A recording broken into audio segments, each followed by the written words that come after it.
Dear students, a very warm welcome to all of you in my today's lecture of Operations Research. In today's lecture, we will discuss upon the further numerical on critical path analysis. The numerical is as follows. An architect has been awarded a contract to prepare plans for an urban renewal project. The job consists of the following activities and their times. तो यहाँ आपको activity दे रखी है project के reference में, time दे रखा है और उनके प्रीडिसेसर्स एक्टिविटीज़ दे रखी हैं. Activities A B C D up to dash के तक दे रखी हैं. उनके टाइम दे रखे हैं आपको एक सीक्वेंस में 4, 4, 4, 9, 16 up to dash 2. Predecessor activity दे रखी है. ए स्टार्टिंग एक्टिविटी है, बी फॉलो कर रही है ए को, सी फॉलो कर रही है बी को, डी भी फॉलो कर रही है बी को, ई भी फॉलो कर रही है बी को, एफ फॉलो कर रही है सी को, जी भी फॉलो कर रही है सी को, एच फॉलो कर रही है एफ कॉमा जी को. इसका मतलब एफ और जी मर्ज एक्टिविटी रहेंगी. आई फॉलो कर रही है डी कॉमा एच को, इसका मतलब डी और एच मर्ज एक्टिविटी रहेंगी. जे फॉलो कर रही है ई कॉमा आई को, इसका मतलब ई और आई दोनों मर्ज एक्टिविटी रहेंगी. और के फॉलो कर रहा है जे को. क्या करना है आपको, फाइंड आउट क्या करना है इसमें.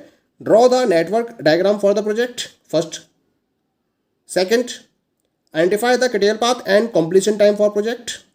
And third one, total float and free float if any for all the non critical activities. तो ये पर्टिकुलर प्रॉब्लम्स है जो आपको सॉल्व करनी है इस पर्टिकुलर क्वेश्चन के रेफरेंस में. तो सबसे पहले तो हम एक नेटवर्क डायग्राम को ड्रॉ करेंगे. जैसा कि हम स्टडी कर चुके हैं, जो स्टार्टिंग एक्टिविटी है वो है आपकी ए. ठीक है, तो हम यहाँ इसको रिप्रेजेंट करेंगे.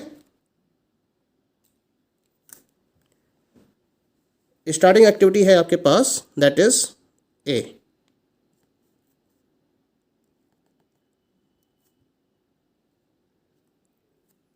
So this is the starting activity which you are having with you. Now B follow कर रही है ए को.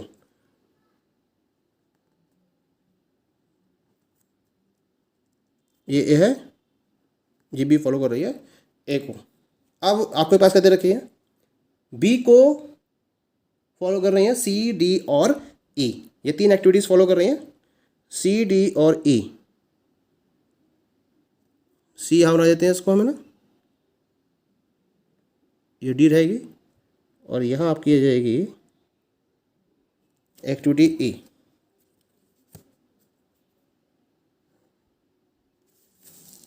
C D E. ये हुई एक्टिविटी सी, ये हुई एक्टिविटी डी और ये हुई एक्टिविटी ई. डेज लिख देते हैं इनके. ए के दे रखे आपको 4 डेज, बी के दे रखे आपको 4 डेज, सी के दे रखे हैं आपको 4 डेज, डी के दे रखे हैं आपको 9 डेज, ई के दे रखे हैं आपको 16 डेज. ठीक है, आगे देखते हैं. मैं ना ई के बाद आती है आपकी एफ एक्टिविटी. ये सी को फॉलो कर रही है और जी भी सी को फॉलो कर रही है. तो एफ और जी दोनों सी को फॉलो कर रही है.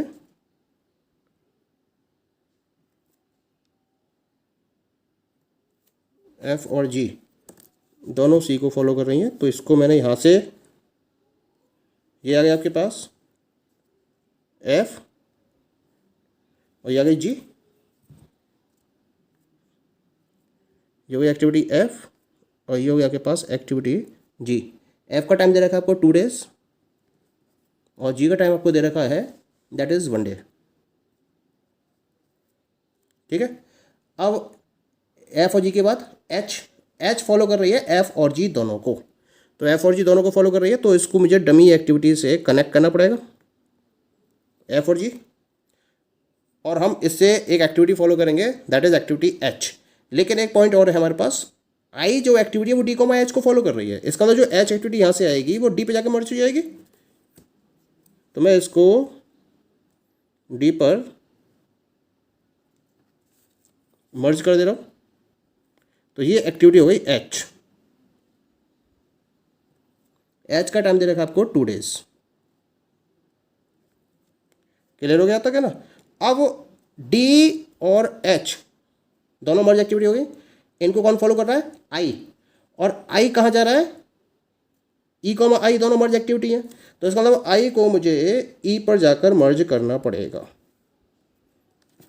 इस तरह से ये आई एक्टिविटी आ गई, तो ई को आई दोनों मर्ज एक्टिविटी हो गई, ठीक है। और आई का टाइम आपको दे रखा है 4 डेज का, और इसको फॉलो कौन कर रहा है, जे,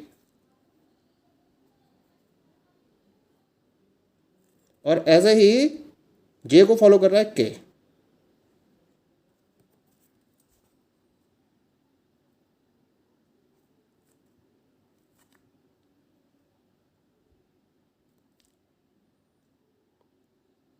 जे और ये हो गया एक्टिविटी के। जे का टाइम दे रखा है आपको 2 डेज और के का भी टाइम दे रखा है आपको 2 डेज का। That is clear. तो यहाँ हमारा पूरा नेटवर्क डायग्राम ड्रॉ हो चुका है। कंप्लीट नेटवर्क डायग्राम को हमने प्रोजेक्ट के रेफरेंस में ड्रॉ कर दिया है। अब हम क्या करेंगे, इनके कंप्लीशन टाइम को निकालने के लिए फॉरवर्ड पास मेथड और बैकवर्ड पास मेथड का यूज़ करते हुए ई और एल वैल्यूज़ को डिटरमाइन करेंगे। तो पहले तो मैं ई और एल वैल्यूज़ लिख देता हूँ, पहले नंबरिंग देनी है हमें। तो नंबरिंग के लिए स्टार्ट करते हैं यहाँ से। This is number 1 activity, this is second event, this is third event, ये आएगा के पास 4th इवेंट,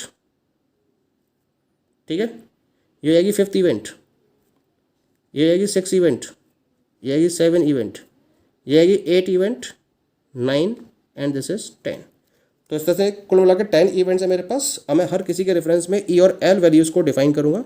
तो इसके रेफरेंस में मैं लिख देता हूँ यहाँ पर E1 is equal to L1 is equal to, इसी तरह से E2 L2 E3 L3 E4 L4 E5 L5 E6 L6 E7 L7 E8 L8 E9 L9 E10 L10, ठीक है। Now we will use forward pass method और उसके basis पर हम ई values को डिटरमाइन करेंगे। तो E1 की वैल्यू लेते हैं 0, 0 + 4 4 हो जाएगा, 4 + 4 8 हो जाएगा यहाँ पर, ठीक है। अब 8 + 4 ये आएगा 12, 12 + 2 ये आएगा 14, 14 + 0 की डमी एक्टिविटी है तो ये 14 ही रहेगा, ठीक है। लेकिन यहाँ से भी आएगा 12 + 1 13 और 14 + 0 14, मैक्सिमम 14 है, इस वजह से 14 को सेलेक्ट करेंगे यहाँ पर हम, ठीक है। अब यहाँ ले लेते हैं 8 + 9 ये आएगा 17, एक वैल्यू यहाँ से आएगी 14 + 2 16, तो 2 वैल्यू जाएंगी। तो 14 + 2 16 एक आएगी और 8 + 9 17 एक आएगी, तो 17 को कंसीडर करेंगे यहाँ पर हम, क्योंकि ये मैक्सिमम वैल्यू है। ऐसे देखिए 17 + 4 ये 21 आएगी और यहाँ से देखिए 8 + 16 24 आएगी, तो यहाँ हम 24 को कंसीडर करेंगे। 24 + 2 कितनी आएगी 26, और 26 + 2 कितनी आएगी 28। इसको मैं यहाँ डिफाइन कर देता हूँ 28 को, ये है E10 की वैल्यू 28 आ गई, दैट इज क्लियर। अब मुझे निकालनी है एल वैल्यूज़, तो बैकवर्ड पास मेथड लगाएंगे हम यहाँ पर। तो यहाँ पर L10 की वैल्यू कितनी रख दूंगा 28 रूल के अकॉर्डिंग। अब माइनस करते चले जाना है और हमें इससे पहले की एक्टिविटी की एल वैल्यूज़ को डिटरमाइन करना है। तो 28 - 2 कितना जाएगा 26, 26 - 2 कितना जाएगा 24, ठीक है। अब 24 - 4 कितना जाएगा, दैट विल बी 20, 20 - 2 कितना जाएगा ये 18, 18 - 0 ये 18 ही रहेगा, ठीक है। अब देखिए 18 - 1 17 आएगा और एक यहाँ से आएगा 18 - 2 16 आएगा, इनमें से मिनिमम कितना है 16, तो यहाँ वैल्यू रखेंगे हम 16, दैट इज क्लियर। अब देखिए यहाँ पर 16 - 4 कितना आएगा 12 आएगा यहाँ पर, और एक वैल्यू यहाँ से आएगी 20 - 9 11 आएगी, और एक वैल्यू यहाँ से आएगी 24 - 16 8। इन तीनों में से मिनिमम कितनी है दैट इज 8, तो यहाँ वैल्यू रखेंगे 8, 8 - 4 that is equal to 4, 4 - 4 equal to 0। तो इस तरह से हर एक्टिविटी के रेफरेंस में, हर इवेंट के रेफरेंस में मैंने ई वैल्यूज़ और एल वैल्यूज़ को कैलकुलेट कर लिया है। तो अब मैं यहाँ देखता हूँ क्रिटिकल एक्टिविटीज़ कौन कौन सी हैं जिनकी ई वैल्यूज़ और एल वैल्यूज़ सिमिलर होंगी। यहाँ सिमिलर है, यहाँ सिमिलर है, ई थर्ड इवेंट में सिमिलर है, थर्ड के बाद फोर्थ में सिमिलर नहीं है, फिफ्थ में नहीं है, सिक्स में नहीं है, सेवन में नहीं है, एट में सिमिलर है, इसके बाद नाइन में सिमिलर है और 10 में सिमिलर है। तो ये हो गया आपका क्रिटिकल पाथ और क्रिटिकल एक्टिविटीज़। तो क्रिटिकल एक्टिविटीज़ कितनी हो गई आपके पास, है ना, ये देख लीजिए। क्रिटिकल एक्टिविटीज़ हो गई ए, बी, ई के बाद जे और जे के बाद के। तो ए, बी, ई, जे, के ये हो गई क्रिटिकल एक्टिविटीज़। और क्रिटिकल पाथ क्या हो गया आपके पास? क्रिटिकल पाथ हो गया ए से बी, बी से ई से जे और जे से के। या फिर हम कह सकते हैं 1 to 2 to 3 to 8 to 9 and two 10। ये दोनों ही क्रिटिकल पाथ को रिप्रेजेंट करेंगे। पॉइंट क्लियर हो गया यहाँ तक? दोनों ही क्रिटिकल पाथ को रिप्रेजेंट करेंगे। अब क्या निकालना है मुझे? अब मुझे निकालना है टोटल प्रोजेक्ट लेंथ कितनी आएगी? देखिए इसमें निकालना है हमें 1 to 2 का टाइम ड्यूरेशन 4 प्लस 2 to 3 का टाइम ड्यूरेशन 4, 3 to 8 का टाइम ड्यूरेशन 16, 8 to 9 का टाइम ड्यूरेशन 2 और 9 to 10 का टाइम ड्यूरेशन 2। ऐड कर दीजिए इनको, 16 और 4 20 और 4 24 और 26 और 28, तो 28 डेज। ये क्या हो गया? 28 डेज। 28 डेज ये हो गया इसका टोटल प्रोजेक्ट लेंथ, ये टाइम ड्यूरेशन हो गया। अब क्या करना है मुझे? अब मुझे इस पर्टिकुलर प्रोजेक्ट में जो नॉन क्रिटिकल एक्टिविटीज़ हैं उसके रेफरेंस में टोटल फ्लोट और फ्री फ्लोट की वैल्यूज़ को डिफाइन करना है। तो उसकी वैल्यू को डिफाइन करने के लिए हमें एक प्रॉपर टेबल को डिफाइन करना पड़ेगा। तो किस तरह से हो ये टेबल ड्रॉ कर लेते हैं हम इस टेबल के लिए। तो कुछ इस तरह से ड्रॉ होगी टेबल आपकी ये।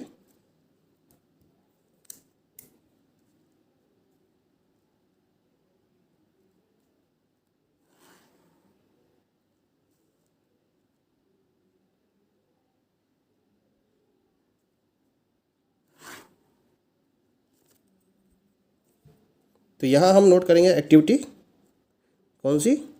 Non critical activity. इसका टाइम ड्यूरेशन इसको हम TIJ से नोट करते हैं फिर, ठीक है। इसका अर्लीस्ट स्टार्टिंग टाइम EI, इसका लेटेस्ट स्टार्टिंग टाइम EJ। इसको निकालेंगे हम EI प्लस TIJ फॉर्मूले से। फिर इसका लेटेस्ट अलाउबल टाइम और यहाँ निकालेंगे हम LJ की वैल्यू। LJ की वैल्यू में दे रखी होगी और LI निकालने के लिए हम फॉर्मूला यूज करेंगे LJ माइनस TIJ का, ठीक है। हम निकालेंगे यहाँ पर टोटल फ्लोट। टोटल फ्लोट को मैंने TF से रिप्रेजेंट कर दिया। इसका फॉर्मूला होता है LJ minus TIJ minus EI। और यहाँ हम निकालेंगे फ्री फ्लोट और फ्री फ्लोट का फॉर्मूला होता है EJ minus EI minus TIJ, ठीक है। अब यहाँ पे आपके पास नॉन क्रिटिकल एक्टिविटीज़ कौन कौन सी है? नॉन क्रिटिकल एक्टिविटीज़ हैं आपके पास जो ऊपर मैंने डिस्कस भी की थी आपसे। एक तो है आपकी 3 to 4, इसके बाद 3 to 7, 4 to 5, 4 to 6 और 6 to 7। ये है नॉन क्रिटिकल एक्टिविटीज़, ठीक है। अब 3 to 4 का टाइम ड्यूरेशन आपको दे रखा है 4 डेज, 3 to 7 का 9 डेज, 4 to 5 का 2 डेज, 4 to 6 का 1 डे और 6 to 7 का 2 डे। इसका स्टार्टिंग टाइम देख लेते हैं। EI 3 to 4 के रेफरेंस में EI की वैल्यू दे रखी है 8 और LJ की वैल्यू दे रखी है आपको, दैट इज 16। पहले नोट कर लेते हैं इसको, है ना। एज 3 to 7 के रेफरेंस में EI की वैल्यू दे रखी है 8 और LJ की वैल्यू दे रखी है 20। 4 to 5 के रेफरेंस में EI 12 और LJ दे रखा है आपको 18। ऐसे ही 4 to 6 के रेफरेंस में EI 12 और LJ ये भी आपको 18 ही दे रखा है। और 6 to 7 के रेफरेंस में EI 14 दे रखा है और LJ आपको वो दे रखा है दैट इज इक्वल टू 20। ठीक है, तो इससे मुझे EJ निकालना है, तो EI प्लस TIJ, तो 8 + 4 12, 8 + 9 17, 12 + 2 12 + 2 दैट इज 14, 12 + 1 दैट इज 13 और 14 + 2 यानी कि हो जाएगा आपके पास 16। ठीक है, यदि LI की निकालनी तो LJ माइनस TIJ निकालेंगे, तो 16 में से 8 गए, 16 में से 4 गए 12, 20 में से 9 गए 11, 18 में से 2 गए 16, 18 में से 1 गया 17 और 20 में से 2 गए दैट इज 18। ये वैल्यूज आ गई। अब TF निकाल लेते हैं, टोटल प्लॉट। पहले बात करेंगे 3 to 4 की। LJ माइनस TIJ, LJ कितना है 16, TIJ कितना है 4, 16 में से 4 गए 12 और 12 में से EI यानी कि 8 को माइनस करेंगे तो जाएगा 4। तो इसका जो TF है वो 4 डेज आ गया। सेकंड की बात करते हैं LJ यानी कि 3 to 7 की। 20 - 9 11, 11 - 8 जाएगा 3, 18 - 2 16, 16 - 12 ये आ गया 4, 18 - 1 17, 17 - 12 ये आ गया 5, 20 - 2 18, 18 - 14 ये आ गया 4। तो इस तरह से ये मैंने हर नॉन क्रिटिकल एक्टिविटी के रेफरेंस में टोटल फ्लॉट की वैल्यूज को डिफाइन कर दिया। अब फ्री फ्लॉट निकाल लेते हैं। EJ minus EI minus TIJ, EJ minus EI 12 - 8 4, 4 - 4 0, 17 - 8 9, 9 - 9 that is 0, 14 - 12 2, 2 - 2 that is 0, 13 - 12 1, 1 - 1 0, 16 - 14 2, 2 - 2 0। तो फ्री फ्लॉट कितना आया 0 आया। तो इस तरह से हम डिफरेंट नॉन क्रिटिकल एक्टिविटी के रेफरेंस में टोटल फ्लॉट और फ्री फ्लॉट की वैल्यू को डिफाइन कर लेते हैं। Okay, thank you.